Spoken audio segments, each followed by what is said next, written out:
Winter 1944. The Apennine Mountains, Italy. The Praesinas of the Brazilian Expeditionary Force were not just fighting the Germans, they were fighting the weather. They were fighting the impossible terrain. And they were fighting a kind of psychological warfare that was uniquely German. The infiltração noturna, night infiltration. The Germans were masters of it. They would send small, highly trained patrols, often just 2 or 3 men, clodding white, moving like ghosts through the snow. Their goal wasn't a frontal assault. It was to probe, to gather intelligence, to plant mines, to cut communication lines, to take prisoners, or, most terrifyingly, to creep close enough to a Brazilian foxhole, drop a grenade, and vanish back into the darkness. It was a war of nerves, and it meant that no one, not even a man in a supposedly safe foxhole, could truly rest. The standard defense against this was simple: sentries, men standing guard, peering into the blackness, listening for the crunch of snow, the snapping of a twig. But at 30 degrees below zero, a sentry could only last so long before hypothermia set in. Their eyes blurred, their ears dulled. Sleep deprivation became a weapon, an enemy as deadly as a machine gun. And the Germans exploited this. They waited for the coldest, darkest, most miserable hours of the night when human endurance was at its breaking point. This is the problem facing a forward listening post, one of the most dangerous assignments on the entire front.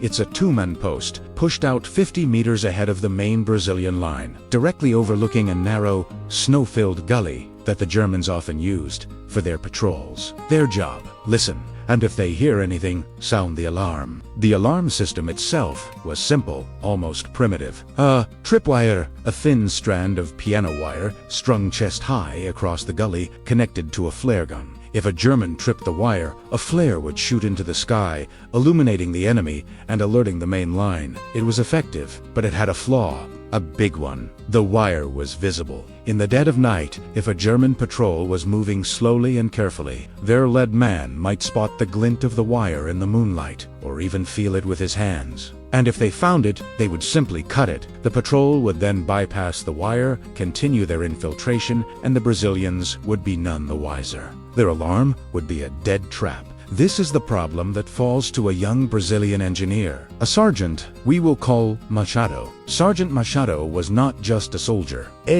Was a telegráfico, a telegrapher, a communications specialist. Back in Brazil, perhaps in Rio or Belo Horizonte, he was probably an apprentice electrician, a man who understood how currents flowed, how circuits worked, how systems were put together. He understood wires. He understood connections. He understood the fundamental logic of electricity. Machado and his partner are ordered to secure this forward listening post. They crawl out under cover of darkness, carrying their gear. The cold bites. They reach the post, a shallow, frozen dugout. And then Machado sees the tripwire. He knows its weakness. He knows the Germans will find it. He knows the German telegraphicos will also know how it works. And he knows, deep down, that a dead alarm is worse than no alarm at all. It gives a false sense of security. He looks at the standard setup, a simple open circuit. Trip D, wire to connect the circuit, fire the flare. Too simple, too obvious. A German scout,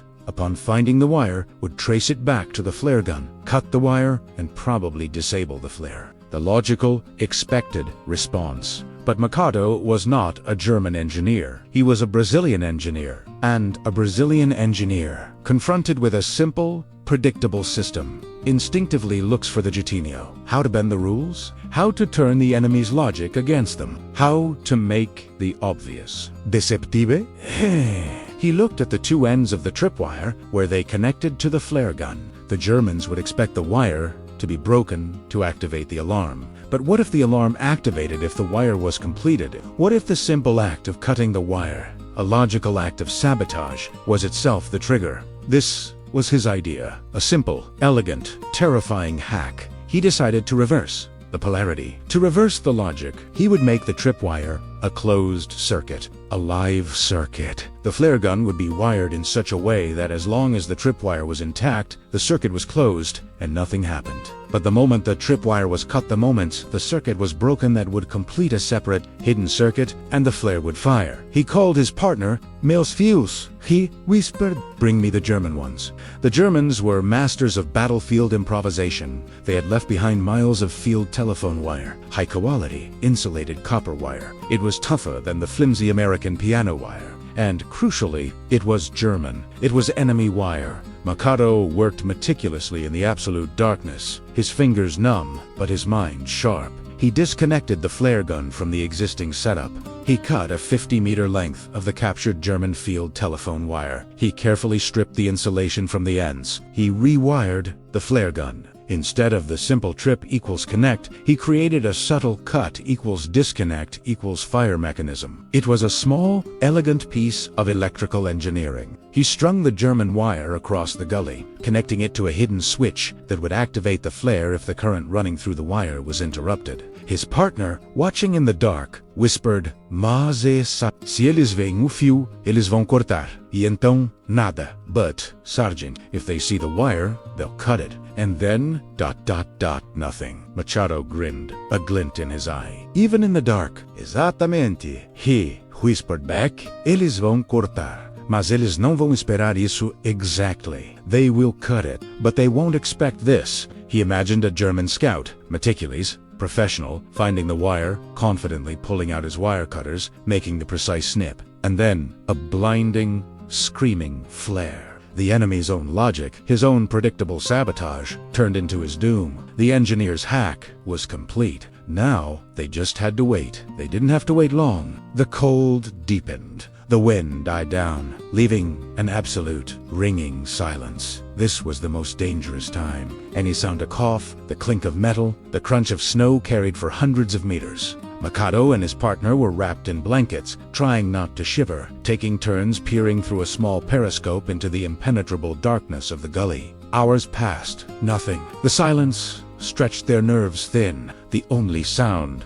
was the pounding of their own blood in their ears. Then Machado saw it, or rather, he felt it. A subtle shift in the darkness, a shadow detaching itself from another shadow. He put his eye to the periscope. Yes, 3 figures, white camouflage suits, moving with agonizing slowness, low to the ground, almost invisible against the snow. A German patrol. They were professionals. They moved like ghosts. They used the terrain, melting into the depressions, pausing for long minutes to listen. They reached the gully. The lead scout, Machado could see, was the point man. He was moving with extreme caution, his hands held out in front of him, feeling for tripwires. Machado held his breath. He watched the scout's white-gloved hand slowly, meticulously, sweep the darkness, and then it stopped. The scout froze. He had found it. He had found the wire. Machado could almost hear the German scout's internal monologue. The Americans ... So predictable. A simple tripwire, chest-high, connected to a flare. The scout would have signaled silently to the men behind him. "Wait here. I will disable it." He would have pulled out his standard-issue wire cutters, a robust, reliable tool. He would have positioned the cutters carefully on the wire. He would have felt the tension. Good quality wire, he might have thought. German, perhaps. Interesting. But his training was absolute. Find the wire, cut the wire, disable the alarm, proceed with the mission. Machado watched, his heart pounding so hard he was sure the Germans could hear it. He saw the faint glint of the wire cutters closing. He saw the almost imperceptible snip. The result was instantaneous. And it was not silence. It was a blinding, screaming whoosh of white light. The flare gun, triggered by the break in the circuit, ignited. It shot a magnesium flare high into the night sky, its intense, white glare turning the gully into day. For the German patrol, the world ended. 1 second, they were ghosts in the dark, masters of stealth, confident in their sabotage. The next, they were caught, naked, exposed, blinking like startled rats in the sudden, hellish glare. The flare burned with an intensity of 70,000 candle power, illuminating every rock, every bush, every terrified German face for a radius of 100 meters. And before that flare had even reached its apex, the night erupted in fire. Because Machado's hack wasn't just the flare. The flare was just the doorbell. The real alarm was the sound and the light. Back on the main Brazilian line, 50 meters behind Machado, the sentries saw the flare. They heard the distinctive pop, and they opened up, not with rifles, with everything. Two Browning 30 caliber machine guns, pre-sighted on that exact gully, began firing. Chunk, chunk, chunk, chunk, chunk. Heavy slugs ripped through the night air, tracers drawing red lines directly into the illuminated kill zone. Mortar, which had been standing by, dropped shells based on the flare's location. WHOOMP ... WHOOMP ...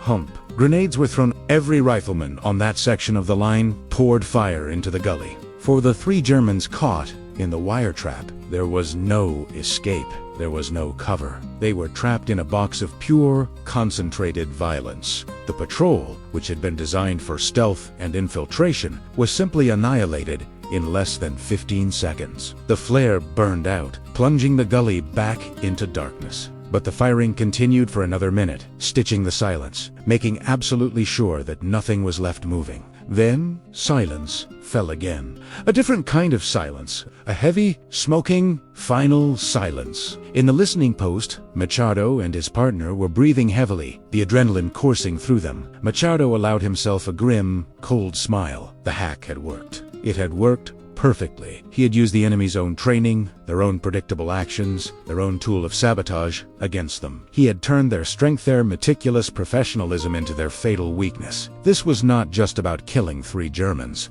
This was about something much bigger. This was about information. The flare didn't just expose the patrol. It announced their presence, their location, and their intent. It told the entire Brazilian line, they are here. They are trying this route. And they failed. It provided perfect, real-time intelligence. And it sent a message back to the German lines. This route is watched. This route is death. Find another way. But the genius of Machado's hack was its repeatability. A standard tripwire, once cut, is dead. You have to crawl back out in the dark, under fire, and replace it. Machado's system, it was still active. The flare was spent, yes, but the circuit was still there. All he had to do was crawl out, find the 2 cut ends of the German wire, twist them back together, and reload the flare gun. The trap was reset. The alarm was live again. He had created a self-reporting, reusable ambush system using nothing but captured enemy wire and basic electrical principles. This was revolutionary.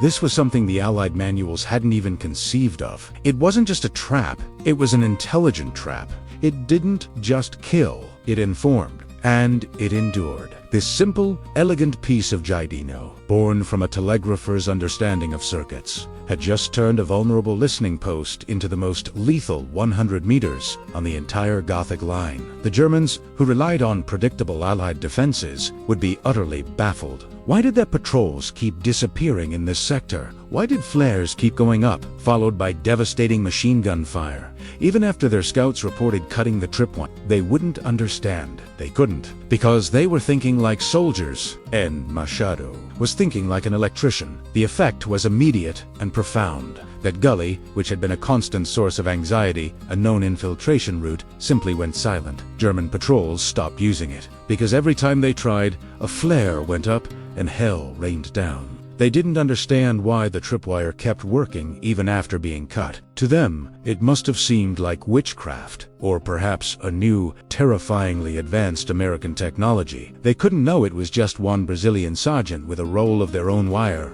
and a reversed circuit. The fear of the unknown is a powerful weapon. Machado hadn't just secured his listening post. He had psychologically shut down an entire enemy approach route. News of this silent gully, this dead zone for German patrols, would have traveled up the Brazilian chain of command. An intelligence officer, perhaps, would have noticed the pattern. No activity reported from listening post 743, night straight. Sergente, what are you doing differently? And Machado, like Sergeant Silva with his cachaca, would have faced a choice. Does he reveal his brilliant, unauthorized hack, or does he keep it quiet? Given the nature of the Giardino, it's likely he kept it quiet, at least officially. He might have simply reported, "We improved the trippery sistema, mil capito," but unofficially, among the other engineers, the other communications specialists, the other telegraphicos in the FEB, the secret would have spread. Because this wasn't just a clever trick, it was a principle, it was a way of thinking. It was about using the enemy's expectations against them.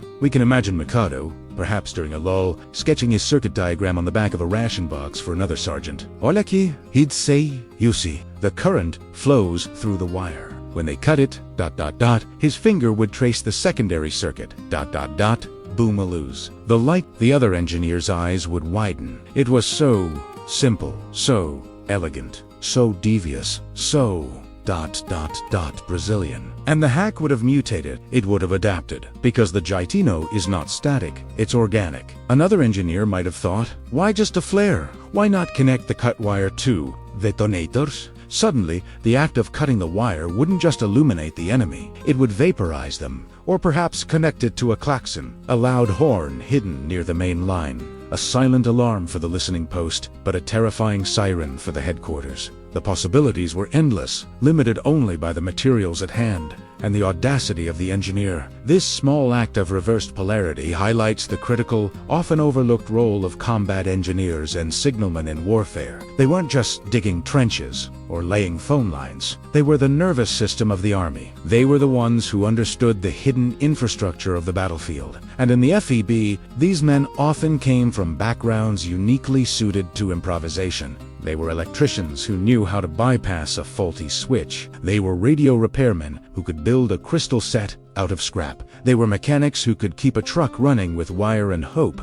This wasn't the kind of knowledge you learned at West Point. This was the kind of knowledge you learned in the oficinas, the workshops, the garages of Brazil. It was the knowledge of making do, of fixing the unfixable, of finding a way when there was no way. The American army had specialists. The German army had engineers. The Brazilian army had inventors. Think about the difference. The standard Allied approach to battlefield security was detection, floodlights, infrared scopes in their infancy, listening devices, technology. The standard German approach was stealth, camouflage, silent movement, exploiting the gaps. Machado's approach was neither. It was deception. It was psychological.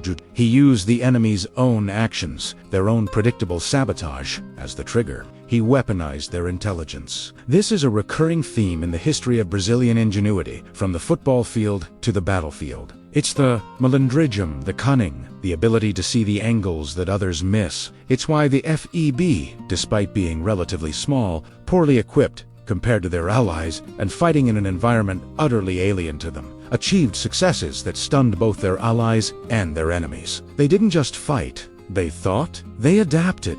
They improvised. They applied the Gaetino Mikado's German Rewire trick was not a war-winning weapon. It didn't destroy tanks or capture cities, but it saved lives. It secured a small piece of ground. It provided invaluable intelligence. And it perfectly encapsulates the spirit of the Brazilian soldier in Italy. Outnumbered, outgunned, freezing, and homesick. They fought with courage. Yes, but their greatest weapon was not their rifle. It was their mind. It was their refusal to be bound by the rules. It was their ability to look at a German wire, an American flare gun, and a Brazilian idea, and create something entirely new, something deadly, something beautifully, brilliantly unexpected. The flare wasn't just a light. It was a signal fire, announcing to the world that the smoking cobras were not just fighting the war, they were hacking it. The success of Mikado's listening post, the sudden silence in Goli 7, would have undoubtedly caught the attention of higher command. Intelligence reports rely on patterns, and the abrupt cessation of enemy activity in a known infiltration route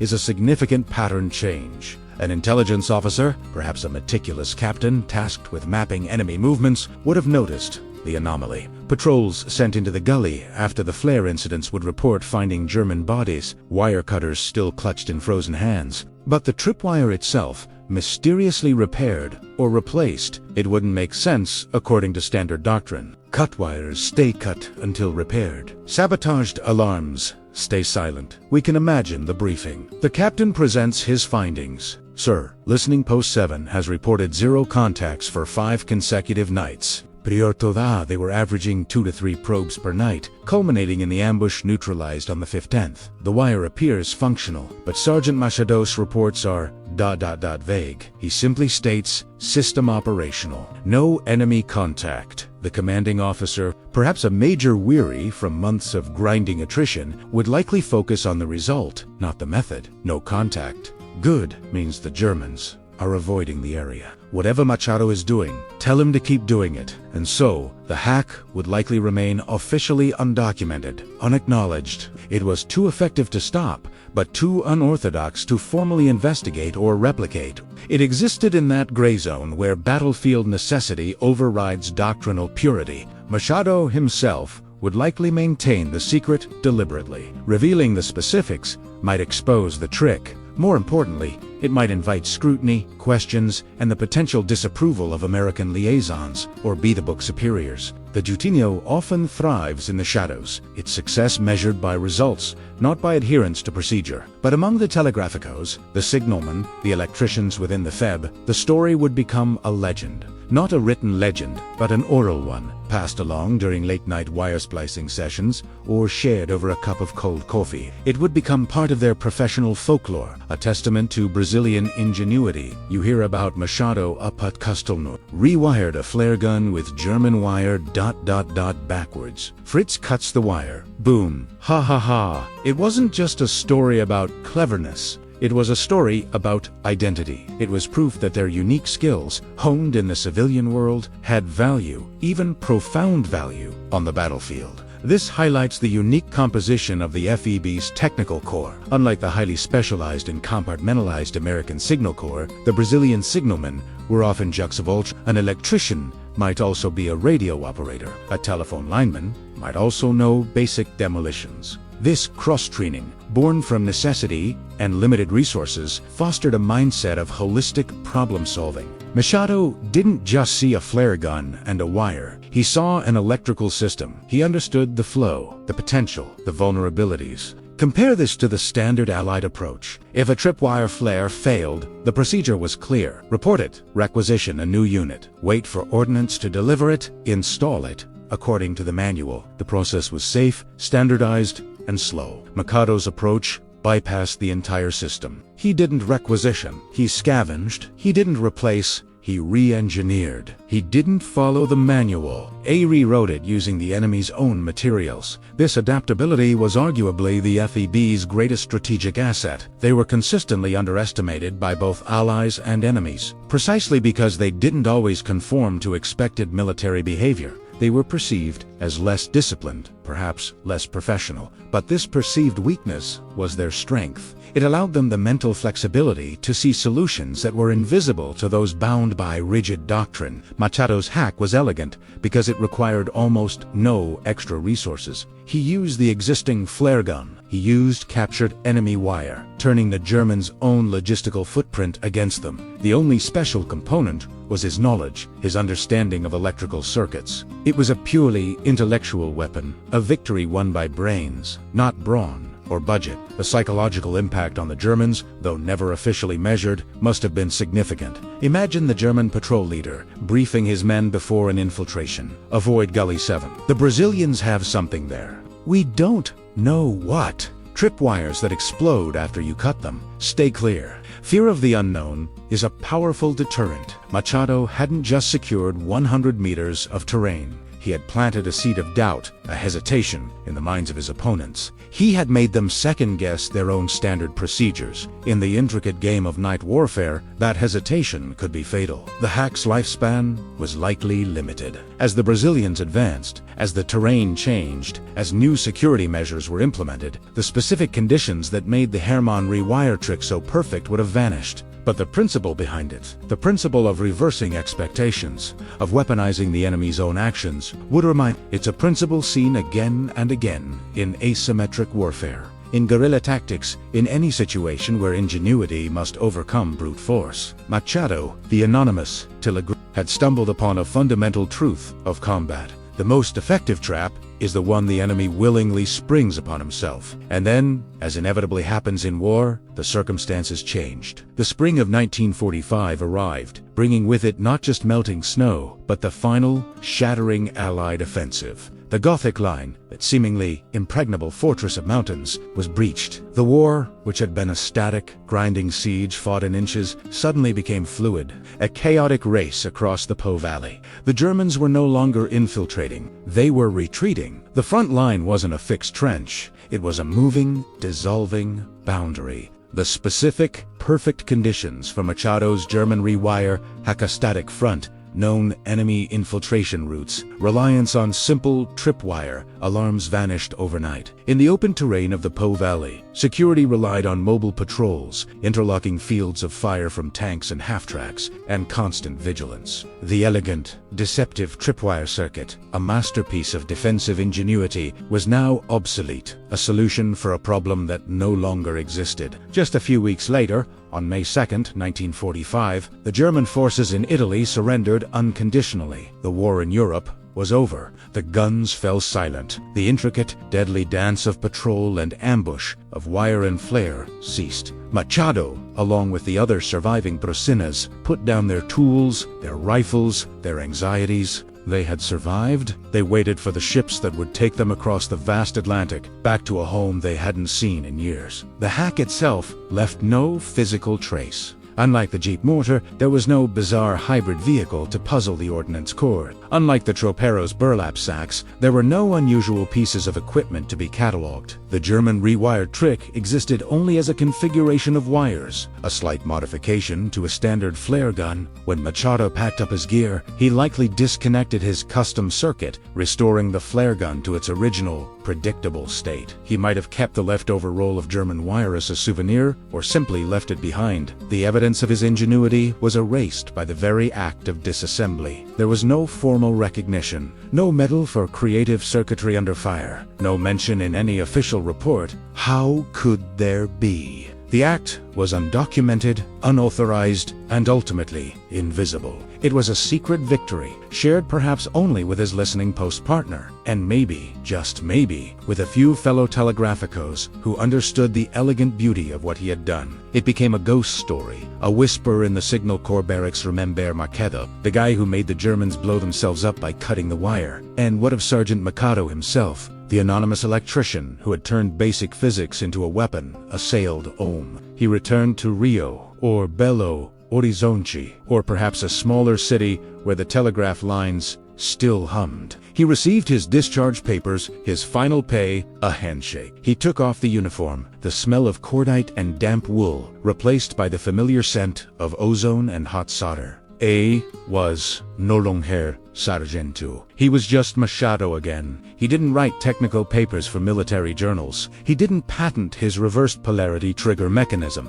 He simply went back to his life. He went back to being an electrician, a radio repairman, a telegraphico. He went back to the quiet, logical world of circuits and currents. He probably found a job with the National Telephone Company or opened a small electronics repair shop. He married. He had children. He lived a long, quiet, unremarkable life, surrounded by the hum of transformers and the glow of vacuum tubes. Perhaps, decades later, as an old man teaching his grandson how to fix a faulty doorbell, he might have paused. He might have looked at the simple circuit, the wires, the switch, and for a fleeting second, he might have remembered a different wire, a different switch, in a freezing dugout in Italy. He might have remembered the blinding flash of a flare against the snow, the satisfying roar of machine guns erupting in the darkness, the silence that followed. He might have smiled, a small, secret smile. "You see, Munetto," he might have said, "sometimes, ... the simplest switch can change everything,